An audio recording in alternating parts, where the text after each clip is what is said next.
Hi guys, Bela Tillinger is here, and I'm here to explain to you my proof of the twin prime conjecture. Um, First of all, I'd like to say that this is, in mathematical terms, quite easy to understand.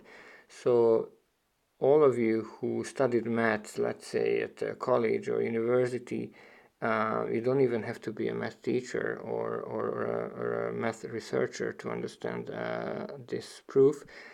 Here I'm not going to explain everything in details because I will put a link in this description where you can download this for yourself and see. But um, I would like to explain some logic behind it just to give you an idea of what the proof is about and how I approach the problem. So without further ado, let me just go through the proof. And I'd like to mention that this paper is now under review, so I'd like to publish it in a math paper. But of course, it will take quite a long time to get the feedback. So this is why I decided to share it with the community, and I'm really excited to hear about your comments. So let me just go through the logic behind it. The logic was quite simple. Um, I used n, k, and t as natural numbers. I gave some restrictions to that. You will see in the proof why. And I defined three groups, like the twin primes, twin composites, and mixed. And I think they speak for itself. Twin primes, I gave you already some examples, like two consecutive odd numbers, because the only even prime is 2, so obviously 2 cannot be in any twin prime pairs, but all of them are odd. The other primes are odd, so they're odd consecutive numbers. Both of them are primes. I give you already some examples. Twin composite, it's very interesting because a lot of people was working with twin primes, but I found very little material on twin composites, to be honest. So because you will see that why it's important.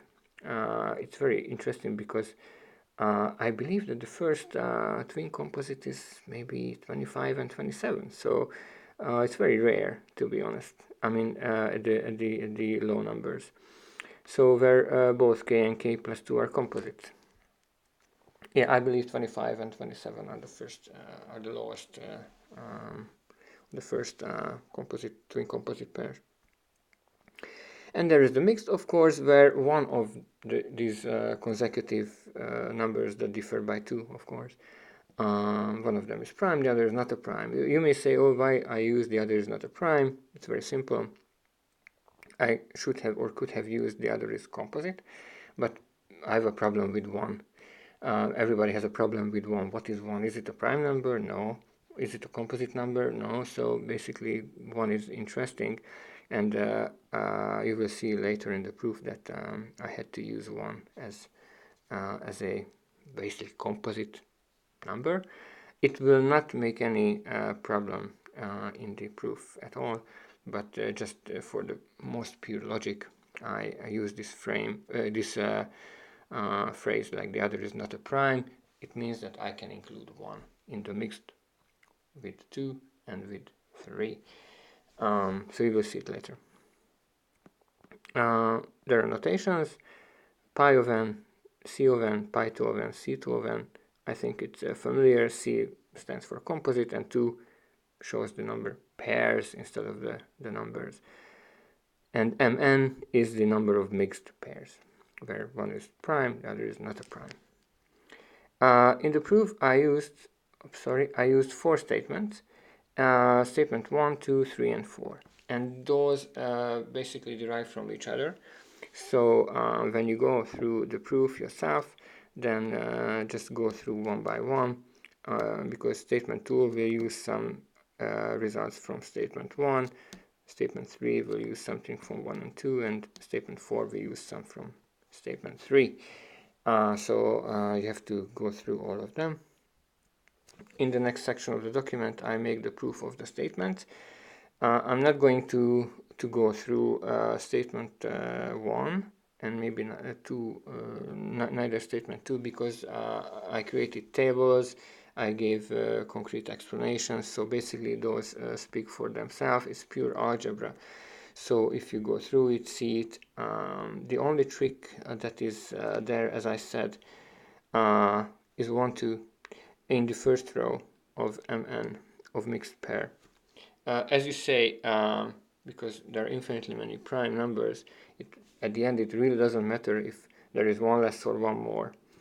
But just to make it look, I mean, completely, let's say, perfect, I had to put 1, 2 in there. In table 1, you can see in the third column, mixed pair 1, 2.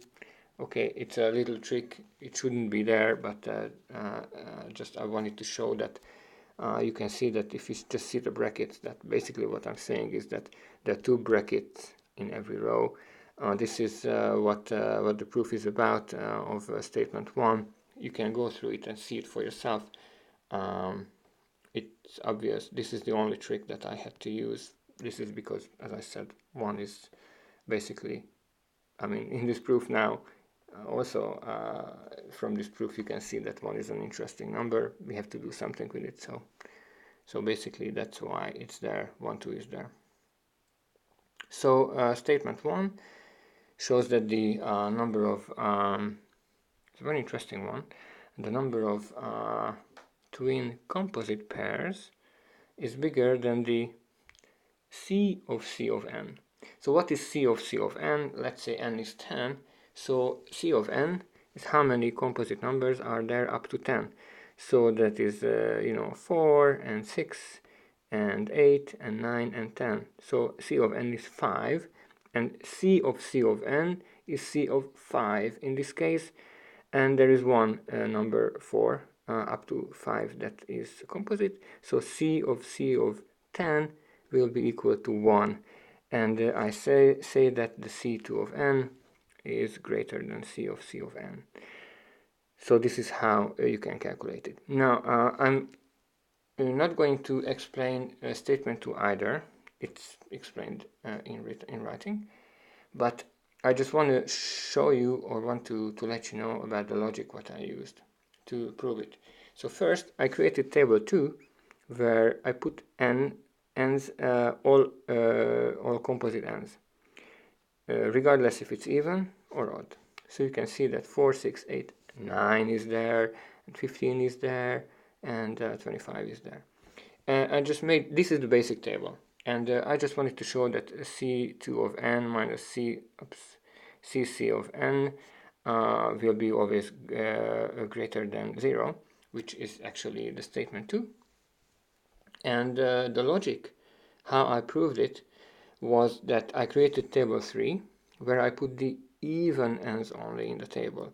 So you can see that in table 3, 9 is missing, 15 is missing, 21 is missing, 27 is missing, and so on. So first I created table 3, and I made some conclusions on C2 of n minus CC of n.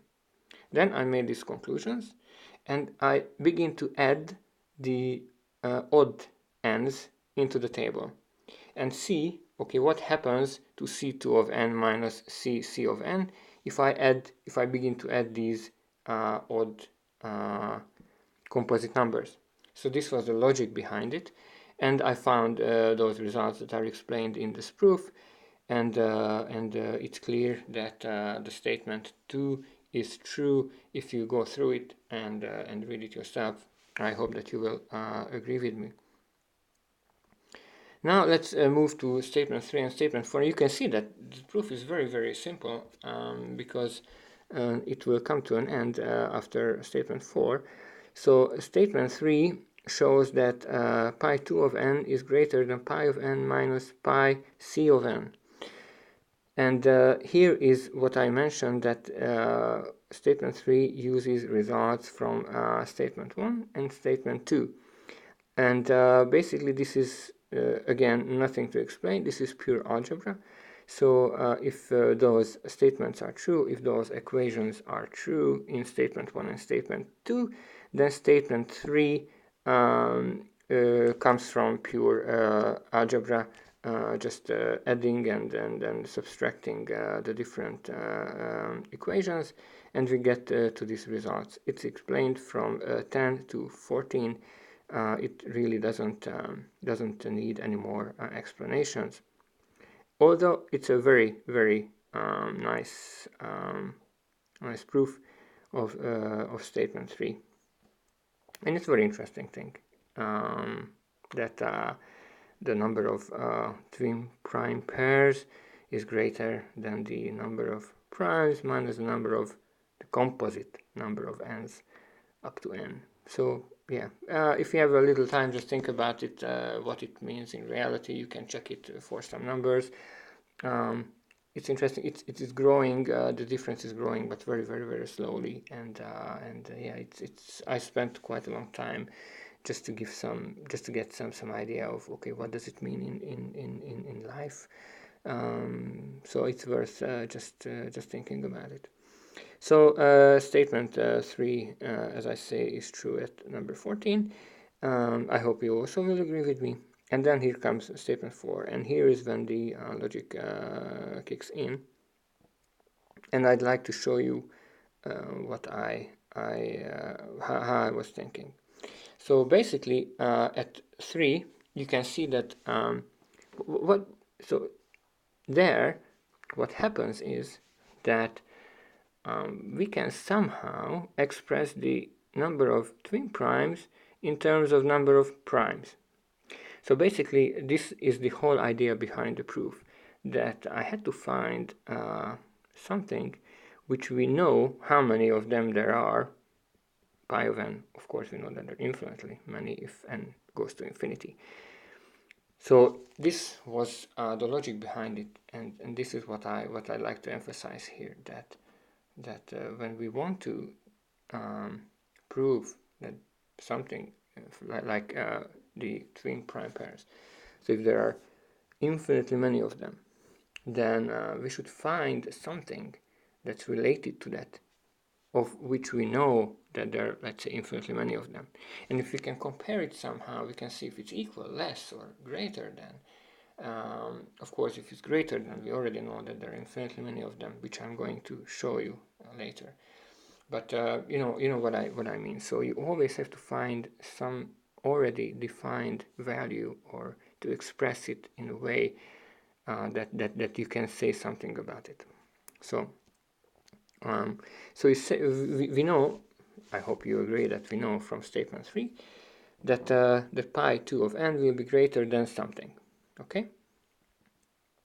Let me ask you a question. And here there is number 15. This is a ridiculous statement, of course, which we know it's not true, that the number of twin primes will be greater or equal than the number of primes. I say it for a reason.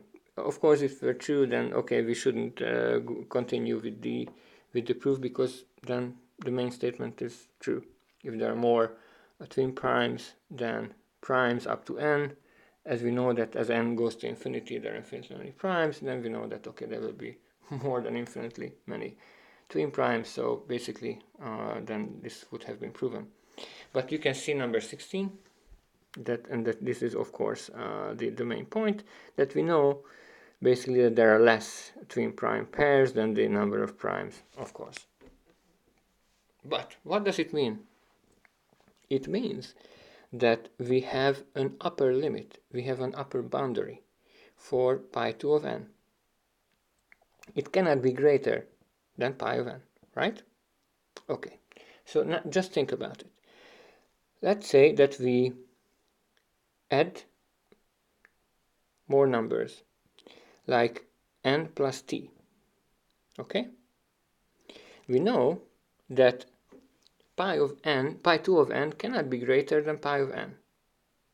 But if we can find a t number for which it is true that pi 2 of n plus t is greater than pi of n, just again, if we find a t where the number of twin primes and up to n plus t is greater than pi of n, for any n we can find at least one t, then it's true that there will be infinitely many twin primes. Okay, because we can continue this process on and on and on. So if we find a t for which pi 2 n plus t is greater than pi of n, then we replace it to n, and we can continue again and again and again and again. So we get higher and higher and higher numbers. So because and basically it goes to infinity. Okay, so this is what I'm saying at 70. And then all the other stuff comes from statement 3 and then the earlier ones. Like 18 says that I